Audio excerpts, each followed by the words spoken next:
आणि तिसरी म्हणजे क्रायसिस मॅनेजमेंट, ट्रबल शूटर ज्याला आपण म्हणतो, की संकटमोचक एक, आणि उत्तम प्रशासक, निगोशिएटर, वाटाघाटी करणारा माणूस. काही संघटना, काही पक्ष किंवा काही असे नेते आहेत की ज्यांचं नरेंद्र मोदी यांच्यासोबत खूप वैचारिक वाद आहेत, द्वंद्व आहेत. काही लेफ्टिस्ट आहेत, काही काँग्रेसी विचारांचे आहेत, किंवा काही हे कट्टर आपण ज्याला म्हणतो की अँटी हिंदुत्ववादी, सावरकरवादी अशा विचारांचे आहेत. तरी नरेंद्र मोदी यांच्यासोबत त्यांचं संभाषण चांगलं आहे.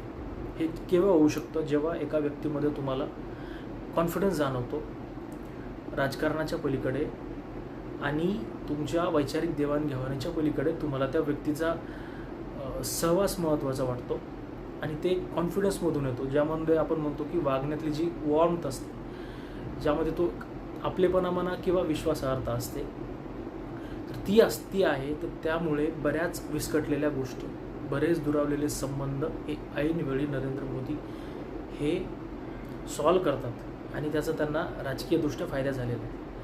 2024 साली नितीश कुमार हे जर काँग्रेसकडून किंवा इंडिया आघाडीकडून जर पंतप्रधान पदाचे उमेदवार असते किंवा कन्व्हेनर असते, तर आज भाजप सत्तेवर नसतं किंवा NDA ही सत्तेवर नसते.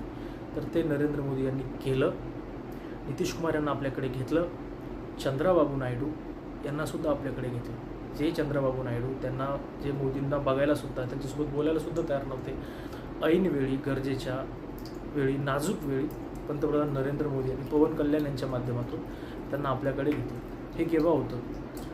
तेव्हाच होतं की जेव्हा तुम्हाला त्या व्यक्तीमध्ये कॉन्फिडन्स दिसतो, आश्वासकता दिसते, आणि मी म्हटलं की हा व्यक्ती मला ऐनवेळेवर सोडून देणार नाही, अशी जी भावना असते, तर त्या भावनेतनं जो एक पर्सनॅलिटी असते, त्याच्यामधलं व्यक्तिमत्व असतं, व्यक्तिमत्वाची ताकद असते, तर त्या